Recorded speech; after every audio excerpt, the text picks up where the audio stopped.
और हाथी का बच्चा सुंदर था। उसका काम लोगों को हाथी की सवारी करवाना था।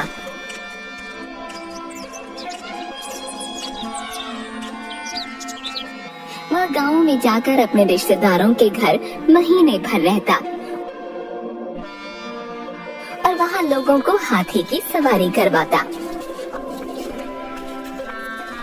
फिर किसी और जगह चला जाता। एक बार की बात है, वह हाथी और बच्चे के साथ अपनी बहन के ससुराल गया। इसी गांव में कोठारी नाम का बहुत कंजूस दुकानदार रहता था। रास्ते से धीरू को हाथियों के साथ जाता देख वो मुंह बना लेता है। वहीं धीरू की बहन उसे देखकर बहुत खुश होती है। अरे भैया, आप इस बार पूरे 1 साल बाद आए हो। क्या करूं, काम के सिलसिले में गांव-गांव घूमना पड़ता है, इसलिए नहीं आ पाया।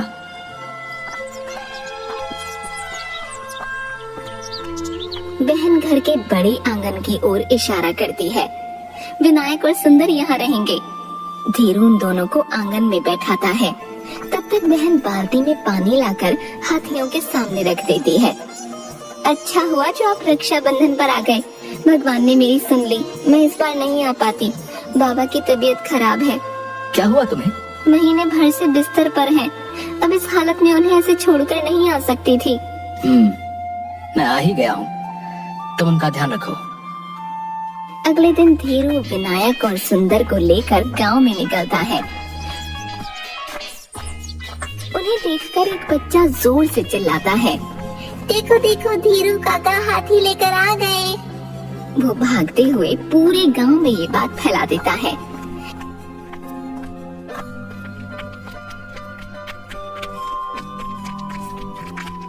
धीरू आते जाते लोगों को बड़े प्यार से विनायक की सवारी करवा कर रुपये लेता जाता।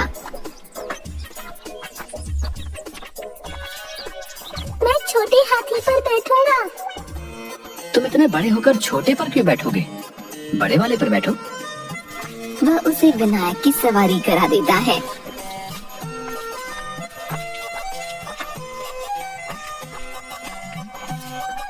कितना लेते हो एक आदमी की सवारी का? 5 रुपए। ये तो बहुत ज्यादा है, कहकर वहाँ से चला जाता है। कंजूस कहीं का।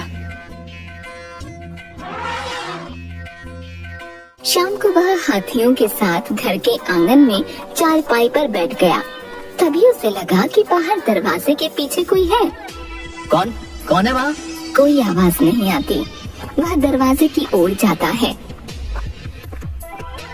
वहाँ एक पागल दिखने वाला आदमी था। कौन हो तुम? यहाँ क्या कर रहे हो? वह ठीक से कुछ बोल नहीं पाता, केवल अजीब सी आवाज निकालता है। मैं कब से चिल्ला रहा हूँ, सुनाई नहीं देता या पागल हो? उसकी आवाज सुनकर बहन आ जाती है। उस आदमी को देखकर, अरे भैया, इसे कुछ मत कहिए, ये सच में पागल है, इसे कुछ समझ नहीं आता। पागल? हाँ, वो कंजूस दुकान वाला है ना, कुठारी। ये उसी का भाई सुरेश है। उम्र हो गई है पर दिमाग बिल्कुल नहीं है। जाने क्या बड़बड़ करता रहता है बेचारा, ठीक से बोल भी नहीं पाता, कभी भी कहीं भी चला जाता है। हे राम, चलो मैं इसे इसके घर छोड़ आता हूँ। चल आजा। चल आजा। सुरेश डरकर अपने हाथों से मुंह ढक लेता है। छोड़िए भैया इसे, ये अपने आप चला जाएगा, आप आराम करो। धीरू चारपाई पर जाकर लेट जाता है।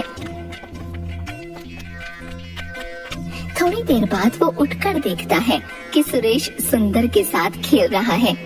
वह सुंदर की सूंड पर तिलक लगाने का अभिनय करता तो वह सूंड उठाकर जोर से आवाज करता और सुरेश तालियां बजाता।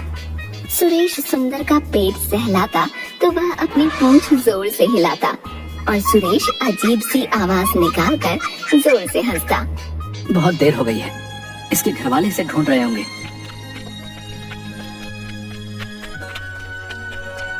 चला, घर छोड़ाओ। इस बार वह चलने को तैयार था। सुरेश ने जाते हुए सुंदर को हाथ हिलाकर कहा, टाटा टाटा। सुंदर ने सूंड ऊपर करके उसका जवाब दिया। कोठारी के घर में पत्नी उसके कपड़े तह लगा कर रखती है। अरे कंजूस आदमी, अब तो कपड़े खरीद लो, देखो कुर्ते में फिर छेद हो गया। इतना सा तो है, सिल दो। इसके लिए नया कुर्ता क्या लेना? मैं नहीं सिलूंगी, अभी परसों ही तो सिला था, ये काम भी खुद ही कर लो। अरे नया कुर्ता लूंगा तो ये छेद क्या सोचेगा कि मैं इससे डर गया? तुम्हारी ये बेसिर पैर की बातें मुझे समझ में नहीं आती। और हाँ सुन लो, कल दलिये में चींटियां हो गई तो मैंने फेंक दिया, दूसरा ले आना। क्या तुमने उसे फेंक दिया? तू क्या करती? तुम भी ना घर बर्बाद करने पर तुली हो। क्या कहा? मैं घर बर्बाद कर रही हूँ? कितनी बार कहा कि बहुत चींटियां हो गई हैं, कुछ करो, पर तुमने सुना और वो दलिया खाकर बीमार हो जाते तो? अरे रे रे, तुम्हारी इस कंजूसी से मैं परेशान हो गई हूँ। तो मैं कोई खुशी से ये सब थोड़े करता हूँ। अगर हमारा आराम देखने लगा तो सुरेश की देखभाल और इलाज का खर्च कैसे उठाऊंगा? बस तुम्हारी यही बात सुनकर मैं चुप हो जाती हूँ। धीरू दरवाजे पर खड़े खड़े उनकी बातें सुन लेता है। वह दरवाजा खटखटाता है।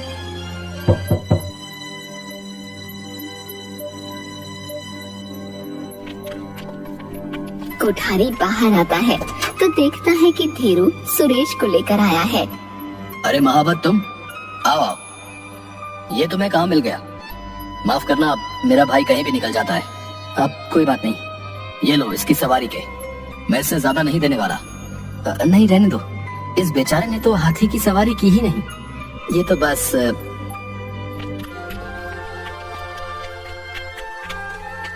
रोज शाम घर आने पर धीरू को सुरेश आंगन में बैठा मिलता। वह सुंदर के साथ खूब खेलता। सुंदर को भी उसका साथ अच्छा लगता। धीरू, उसकी बहन और विनायक उनके खेल देखकर बहुत खुश होते। एक दिन जब कोठारी दुकान पर गया तो थोड़ी देर बाद उसकी पत्नी सुरेश के साथ आई। तुम इसे लेकर यहाँ क्यों आई हो? अभी खबर आई है, मेरी माँ बहुत बीमार है और मुझे याद कर रही है, मैं वहाँ जा रही हूँ। पर सुरेश? हाँ वही तो, हाथी का बच्चा भी शाम को आएगा, वरना उसी के पास छोड़ आती, ये कहीं निकल न जाए। आप आज इसे दुकान पर ही बैठा लो, मैं रात तक आने की कोशिश करूँगी। पर सुनो तो। पर कुछ नहीं, मैं जाती हूँ। उसके जाने के थोड़ी देर बाद बाजार में 3 गुंडे हाथों में डंडे लिए आए। वे सब दुकानदारों से हफ्ता वसूली करने लगे। आनाकानी करने पर दुकानों में तोड़-फोड़ और मारपीट करने लगे। उन्हें देखकर ये गुंडे हर हफ्ते आ जाते हैं पैसे लेने, जितना कमाते नहीं उससे ज्यादा ले जाते हैं। वो जल्दी से सुरेश का हाथ पकड़कर दुकान के अंदर चला गया। तभी एक गुंडा दुकान में आकर चिल्लाने लगा। अरे ओ कंजूस मोटे, डर के कहाँ भाग गया है? चल बाहर निकल बे, बाहर। दूसरा गुंडा आकर सामान उठाकर फेंकने लगा। तभी कोठारी बाहर आता है। अरे भैया सामान मत फेंको, मैं हफ्ता देता हूँ। ये क्या बे है बे? बस इतना सा, चल और निकाल बे। भाई इस हफ्ते बिल्कुल कारोबार नहीं हुआ।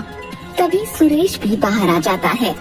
दूसरा गुंडा सामान उठाकर जोर से फेंकने लगता है। ये देखकर सुरेश डरकर जोर से रोने लगता है। तब कोठारी उन्हें और रुपये दे देता है। पर दूसरा गुंडा रोते हुए सुरेश को थप्पड़ मारने लगता है। तभी बाजार में धीरू, विनायक और सुंदर के साथ आ जाता है। क्यों बे? है क्यों बे? पागल पागल कहीं के। इसे मत मारो, चाहे तो मुझे मार लो। तीसरा गुंडा भी आ जाता है। अबे तुझे मारेंगे तो हफ्ता कौन देगा बे? दूसरा गुंडा हंसते हुए सुरेश को फिर मारने लगता है। तभी सुंदर भागता हुआ आकर सुरेश के पास खड़ा हो गया। तीनों गुंडे उसे देखने लगे। भैया हाथी का बच्चा कहाँ से आया है? ओए ओए उधर देखो, नया बकरा। यहाँ का नहीं लगता रे, हमें क्या, चलो। तीनों धीरू के पास जाते हैं। चले चल हफ्ता निकाले, चल। धीरू ना में सिर हिलाता है। अरे ना करता है? जानता नहीं है हम कौन है? पता नहीं मेरे को है? तभी विनायक सूंड ऊपर करके जोर से चिंघाड़ता है। रहने दे, चल। तीनों गुंडे वहाँ से दूसरी दुकान में चले गए। विनायक रोते हुए सुरेश को देखता है। सुंदर उसकी सूंड उसके चेहरे पर फहरा रहा था। सुरेश को रोता देख विनायक गुस्से से चिंघाड़ा और गुंडों के पीछे भागा। अरे ये हाथी हमारी तरफ ही आ रहा है। तीनों डरकर भागने लगे।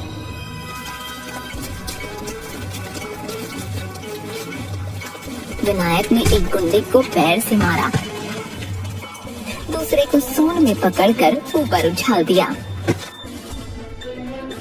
और तीसरे को भी सूंड में पकड़कर तेजी से गोल गोल घुमाकर नीचे फेंक दिया।